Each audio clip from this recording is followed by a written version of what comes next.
ભગવત સેવામાં વપરાતી કોઈ પણ વસ્તુને લૌકિક ભાવે નહીં જોવી. કારણ કે એકવાર ભગવત સેવામાં જેનો વિનિયોગ થયો, ઠાકોરજી એને ભગવત રૂપ બનાવે. અને એટલા માટે જેવો સ્નેહ, જેવો આદર પ્રભુ માટે રાખીએ છીએ, એવો જ સ્નેહ, એવો જ આદર પ્રભુના લીલા પરિકર માટે પણ રખાય છે. પ્રભુ જેવો જ સ્નેહ વ્રજ ભક્તો, ગોપીજનો, ગાયો, ગિરિરાજ બાબા, શ્રી યમુનાજી, આ બધા માટે ભગવદ રૂપ ભાવ રખાય છે.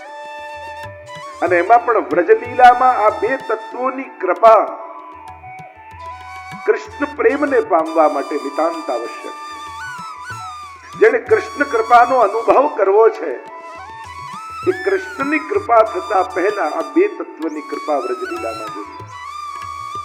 અને એમાં પહેલું તત્વ છે શ્રી યમુનાજી.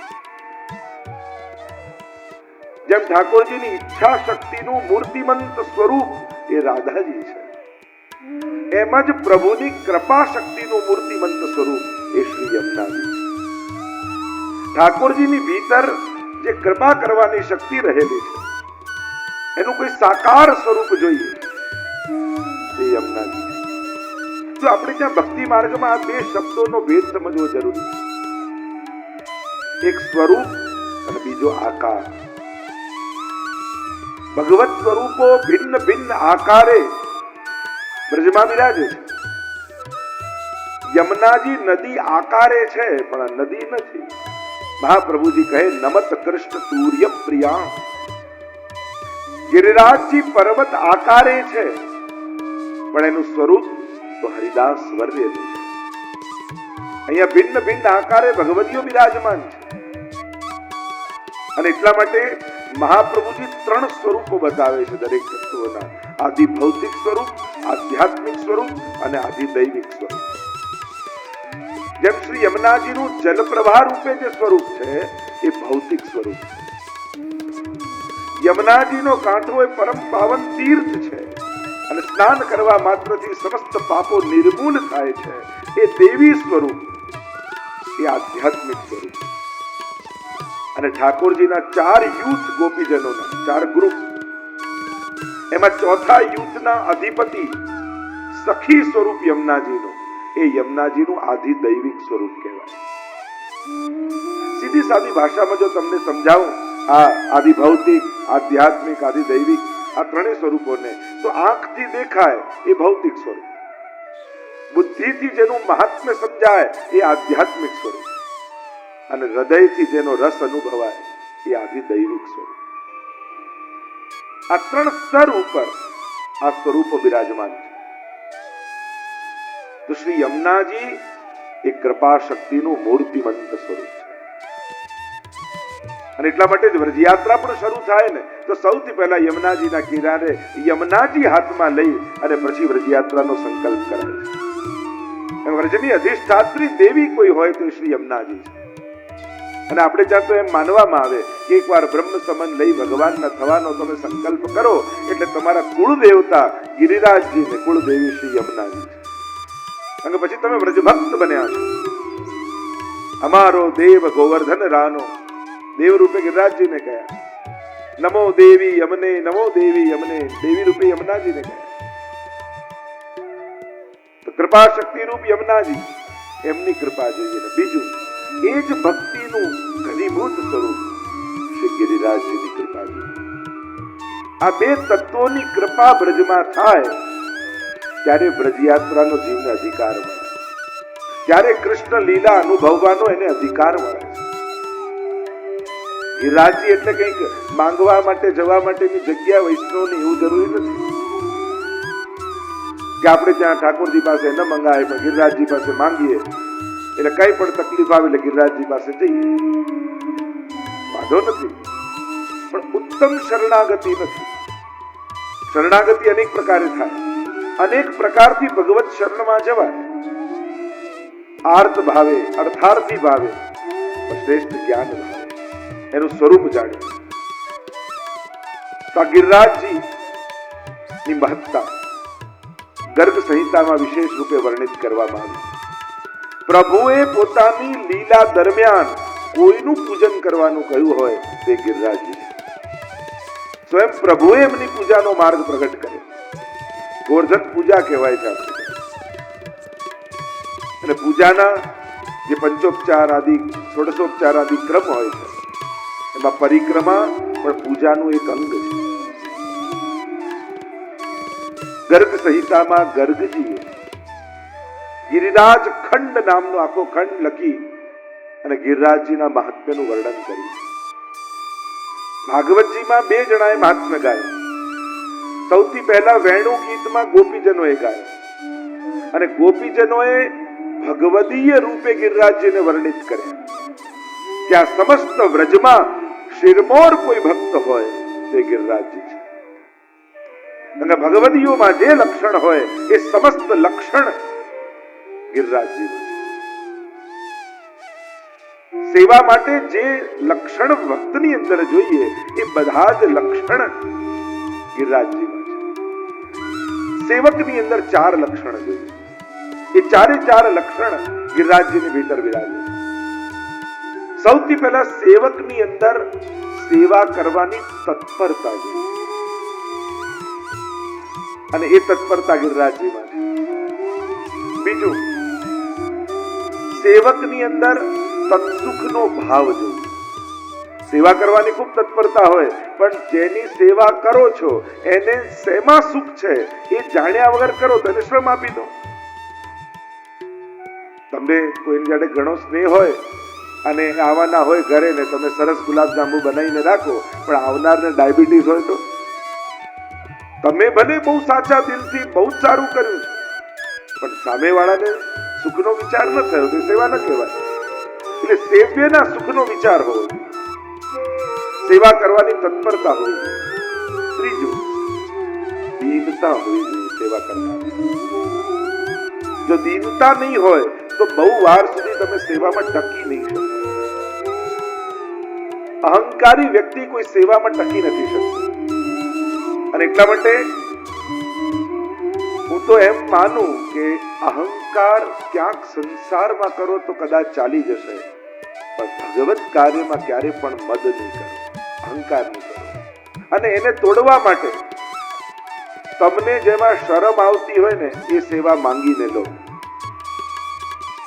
તમને એમ થાય હવેલીમાં જવું, અરે બુહારી કરીશ તો બધા જોઈને શું વિચારશે, તો માંગીને બુહારી લો.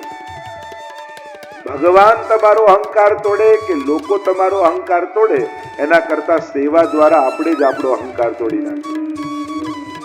એવી સેવા પસંદ કરીને લેવી જેમાં આપણા અહંકારને ચોટ લાગતી. કારણ કે સેવા કોઈ નાની નથી હોતી. સેવા મળી એ જ સૌભાગ્ય છે. ભગવત સંબંધી કોઈ પણ કાર્ય નાનું નથી. એટલે સેવાને કોઈ વિશેષણ જોડવા નહીં. આ નાની સેવા, મોટી સેવા, ભીતરની સેવા, બહારની સેવા, આ બધી આપણી લૌકિકતા છે. સેવા એ સેવા જ છે. એટલે એમાં કોઈ પણ પ્રકારનો ભેદભાવ એ ઊંચ નીચ સેવામાં જોવું નહીં. એટલે આપણો અહંકાર તૂટે એવી સેવા માંગી લેવી. એને કારણે સાચો સેવક ધર્મ આપણી અંદર પ્રગટ થશે. અને એટલા માટે દીનતા જોઈએ. અને ચોથું, અલ્પ ભાષણ જોઈએ. સેવા કરનારે બને એટલું ઓછું બોલવું. સેવા બોલવી જોઈએ, સેવક ન બોલવું જોઈએ. એવી નિષ્ઠાથી સેવા કરો કે તમારી સેવા જોઈને લોકો તમને ગોતે કે આ કર્યું કોણે. પણ તમે કહેવા લાગશો ને તો લોકો મૌન થઈ જશે. સેવાને છતી ન કરો, પ્રગટ ન કરો, પણ એટલી નિષ્ઠાથી સેવા કરો કે તમારી સેવા બોલે. એટલી ઉત્તમતાથી કરો. જો નાની સેવા, મોટી સેવા આપણે એમ કહીએ, ખરેખર સેવા કરનારો સેવાને મોટી બનાવી દેતો હોય છે. એટલી નિષ્ઠાથી કરો કે તમારી સેવા તમારા નિષ્ઠા દ્વારા મોટી થઈ જાય. એટલે મોટી સેવા માંગવાની નહીં, સેવા એ રીતે કરવાનું કે મોટી માનીને સેવા કરવી.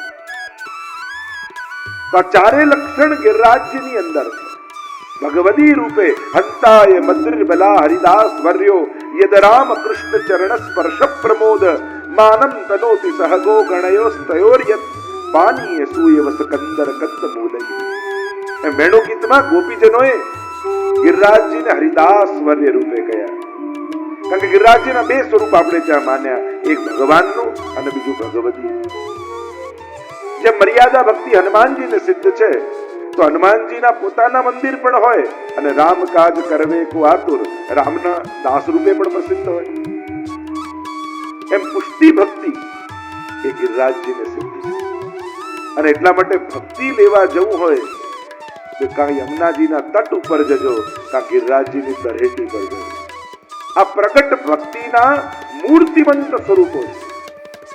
તો ભાગવતજીમાં ગોપીજનોએ હરિદાસવર્ય રૂપે બતાવ્યા અને બીજા ઠાકોરજીએ સૈલોસની કહી ગિરિરાજ સ્વરૂપે 1000 ભુજાવાળા પ્રગટ થઈ અને અનુભવ કરાવ્યો કે મારું જ સ્વરૂપ ગિરિરાજજીનું સ્વરૂપ છે. મારા ને ગિરિરાજજીના સ્વરૂપમાં કોઈ ભેદ નથી. અને એટલા માટે વૈષ્ણવનો ગિરિરાજજી સાથેના બે પ્રકારના સંબંધ છે. એક વૈષ્ણવ તરીકેનો અને એક પ્રભુ તરીકે. અને એટલે આપણે ત્યાં માનવામાં આવે કે વૈષ્ણવ પોતાના હૃદયની વાત બીજા વૈષ્ણવને તો કરી શકે, ઠાકોરજીને ન કરે. અને એટલા માટે કંઈક દુઃખ આવ્યું જીવનમાં તો ગિરિરાજજીની આગળ કહી શકે, કારણ કે એમનું સ્વરૂપ ભગવદીનું છે. ગિરિરાજજીની મહત્તા ગર્ગ સંહિતામાં ગર્ગજીએ બતાવી. સંક્ષિપ્તમાં જો એમનું દર્શન કરાવું તો ગિરિરાજજીનું સૌથી પહેલું પ્રાગટ્ય ગોલોક ધામમાં થયું. કે જ્યારે સ્વામિનીજીએ વિનંતી કરી ઠાકોરજીને કે એવું એક સુંદર સ્થાન ગોલોક ધામમાં પ્રગટ કરો, જે સુંદર કંદરાઓ હોય, ઝરણાઓ વહેતા હોય, કંદમૂળ ઉગતા હોય અને ત્યાં આપણે એકાંતિક વિહાર કરીએ. અને એવા સમયે ઠાકોરજીના હૃદયમાંથી તેજ પુંજ નીકળ્યું, 100 યોજન ઉપર ગયું અને ઠાકોરજી ઉપર હાથ રાખ્યો. 100 શિખર વાળા શતશૃંગ નામથી ગિરિરાજજીનું ગોલોક ધામમાં પ્રાગટ્ય થયું. ગર્ગ સંહિતામાં યમુનાજીનું ગોલોક ધામમાં નામ વીરજા કહ્યું છે અને ગિરિરાજજીનું નામ શતશૃંગ કહ્યું છે. 100 શિખર જેને છે. અને આ રીતે ગોલોક ધામમાં પ્રાગટ્ય થયું. અને પ્રભુ જ્યારે ભૂતલ પર પધારવાના હતા અને પ્રભુ પધારે એના પહેલા પ્રભુનું લીલા પરિકર ભૂતલ પર આવે. યમુનાજી, ગિરિરાજજી, વૃંદાવન સમસ્ત વ્રજ ભક્તો ભૂતલ પર આવ્યા. અને એ ગિરિરાજજી લાલમની દ્વીપમાં દ્રોણના પુત્ર રૂપે પ્રગટ થયા. પર્વતાકાર દ્રોણ પર્વતના 3 પુત્ર થયા. એક કાંતાનાથ પર્વત જે ચિત્રકૂટમાં બિરાજમાન છે, બીજા આ ગોવર્ધન અને ત્રીજા ચરણાદ્રી પર્વત જે ગુસાઈજીનું પ્રાગટ્ય સ્થળ છે, ચરણાદ, જ્યાં વામન ભગવાનના ચરણ ચિહ્નો છે. આ 3 ભાઈઓ છે. એક વાર પુલત્સ મુનિ પૃથ્વી પરિક્રમા કરતા કરતા દ્રોણને ત્યાં આવીને મુકામ કર્યો. દ્રષ્ટિ પડી આ ગોવર્ધન પર્વત પર. મનમાં ઈચ્છા થઈ આને હું લઈ જાઉં કાશી અને ત્યાં આની કંદરાઓમાં બેસીને કાશી વિશ્વનાથની ઉપાસના કરું. વિનંતી કરી. ગિરિરાજજી તૈયાર તો થયા. એમને થયું કે વ્રજમાં જવાનો આ સારો મોકો છે, કારણ કે કાશી જશે તો વચમાં વ્રજ આવશે અને હું વ્રજમાં જ રહી જઈશ. એટલે યુક્તિ કરીને ઋષિને કહ્યું કે તમારી જોડે આવું તો ખરા, પણ એક શરત, એક વાર મને જ્યાં મૂકશો ત્યાંથી પછી ઊભો નહીં થાવ. ઋષિએ યોગ બળે ગિરિરાજજીને હાથમાં લીધા, ચાલ્યા છે કાશી તરફ. વચમાં વ્રજમંડળ આવ્યું અને ગિરિરાજજીએ પોતાનું વજન એટલું વધાર્યું કે ઋષિ ઉચકી ન શક્યા અને ત્યાં જ ગિરિરાજજીને પધરાવી દીધા અને ફરી લેવા ગયા. ત્યારે ગિરિરાજજીએ કહ્યું કે તમે તો વચને બંધાયેલા હતા, એક વાર મને જ્યાં મૂકશો પછી ઊભો નહીં થઉં. ઋષિને આવ્યો ક્રોધ, શ્રાપ આપ્યો ગિરિરાજજીને, તે મારી સાથે છલ કર્યું છે, તો જા, હું તને શ્રાપ આપું છું કે તું રોજ તલભર ઘટીશ. એટલે ગિરિરાજજી રોજ તલભર ઘટે છે, એને ઋષિનો શ્રાપ છે. અને આ રીતે ગિરિરાજજી બ્રજમંડલમાં પધારે. અનેકવિધ ભાવનાઓ, અનેકવિધ પ્રકાર ગિરિરાજજી સાથે જોડાયેલા છે. ગિરિરાજજીમાં પ્રગટ ગોલોક ધામ બિરાજે છે, એવું પણ ખટઋતુની ભાવનામાં દર્શન કરાવ્યા ગુસાઈજીએ ચતુર્બુદ્ધદાસને. એ ગોલોક ધામમાં પ્રવેશવાના 8 દ્વાર છે. આપણા અષ્ટ સખાઓ આ એક દ્વારના મુખ્ય છે.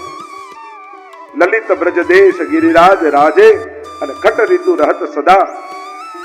6 ઋતુ ગિરિરાજજીમાં સદા બિરાજે છે. ત્યાં 12 નિકુંજ અંદર છે. યુગલ સ્વરૂપ નિત્ય અખંડ વિહાર ત્યાં કરે. આ ગિરિરાજ બાબા સાક્ષાત મૂર્તિમંત ભગવત પ્રેમનું સ્વરૂપ છે અને એટલા માટે એમની ઉપર દૂધ ચડાવવામાં આવે. કારણ કે આ વિશ્વમાં પ્રેમનું કોઈ સાકાર રૂપ હોય તે દુગ્ધ છે. જ્યારે કોઈ સ્ત્રી માં બને તેનું વાત્સલ્ય દુગ્ધ બનીને પ્રગટ થઈ જાય. એ મૂર્તિમંત વાત્સલ્ય પ્રેમનું પ્રતીક છે અને એટલા માટે એ સ્નેહરૂપ દુગ્ધથી સ્નાન કરે. જ્યાં ગિરિરાજ બાબા આજે પણ સગળા ભક્તોના મનોરથો પૂરા કરે. આજે પણ પ્રગટ દેવ વ્રજના ગિરિરાજજી છે. કેવાય 5 સ્વરૂપે ગિરિરાજજીના દર્શન થાય. પરિક્રમા કરતા હો તો આજે પણ અનેક સ્વરૂપે ગિરિરાજ બાબા દર્શન આપે. મુખ્ય 5 સ્વરૂપ ગિરિરાજજીના માનવામાં આવ્યા. ગિરિરાજજીનું એક સ્વરૂપ સિંહનું માનવામાં આવ્યું. ગિરિરાજજીનું બીજું સ્વરૂપ ગ્વાલનું માનવામાં આવ્યું. ગિરિરાજજીનું ત્રીજું સ્વરૂપ ગાયનું માનવામાં આવ્યું. ગિરિરાજજીનું ચોથું સ્વરૂપ સર્પનું માનવામાં આવ્યું અને ગિરિરાજજીનું 5મું સ્વરૂપ એ રત્ન જડિત ગિરિરાજજી રૂપે. ત્યાં રત્ન ધાતુ ગિરિરાજે રે એમ ગોપાલદાસજી વલ્લભાખ્યાનમાં ગાયું છે. અનેક રત્નોથી જડિત છે એવા દર્શન કૃષ્ણદાસ મેઘનને મહાપ્રભુજીએ કરાવ્યા. ગિરિરાજજીની ગાથા અનેક રૂપે ગાવામાં આવે. આપણે કથાને આગળ લઈ જઈએ. ઠાકોરજીએ ગોવર્ધન યાગ કરાવ્યો, ઇન્દ્ર યાગ બંધ કરાવ્યો, ગોવર્ધનની પૂજા કરી છે, વિશાળ અન્નકૂટ ભોગ ધર્યો છે. જો આપણે ત્યાં ઠાકોરજીના ભોગના પણ વિશિષ્ટ પ્રકારો છે. ઘણી વાર લોકો કથામાં ભૂલથી એમ જ બોલતા હોય આજે કથામાં 56 ભોગ છે. 56 ભોગ અને અન્નકૂટમાં ફરક છે. આટલી વસ્તુનો ભેદ ખબર હોવી જોઈએ. રાજભોગ, છાક, કુનવારો, અન્નકૂટ અને 56 ભોગ. ઠાકોરજીને ભોગ ધરાય એ બધું 56 ભોગ ન કહેવાય. જયા ઠાકોરજીને ભોગ ધરાય બધું રાજભોગ જ ન કહેવાય. આ ભોગના આટલા ક્રમમાં ભેદ ખ્યાલ હોવો જોઈએ. રાજભોગ કોને કહેવાય, છાક કોને કહેવાય, કુનવારો કોને કહેવાય, અન્નકૂટ કોને કહેવાય ને 56 ભોગ કોને કહેવાય. પ્રાય સામગ્રીના આ 5 પ્રધાન રૂપે ભોગ આપણે આરોગાવતા હોઈએ. રાજભોગ એટલે ઠાકોરજી નંદાલયમાં નંદ બાબાની સાથે બિરાજમાન થઈ અને જે ભોગ આરોગે, સવારે જે ભોજન કરે એને રાજભોગ કહીએ. પ્રભુ તો વ્રજના રાજા છે. સેવા માર્ગમાં આપણે ત્યાં 4 પ્રકારે ઠાકોરજીનું સેવન થાય છે. પ્રભુ ગોવાળિયા પણ છે, પ્રભુ બાલક પણ છે, પ્રભુ બ્રહ્મ પણ છે અને પ્રભુ વ્રજના રાજા પણ છે. એટલે આ ચારેયનો વિવેક રાખીને સેવા થાય છે. પ્રભુ બાલક છે એટલે બાલ ભાવથી સેવા થાય. જેમ નાના બાળકને જગાડીએ, નાના બાળકને પોડાવીએ, એને આરોગાવીએ એટલે બાલ ભાવની સેવા.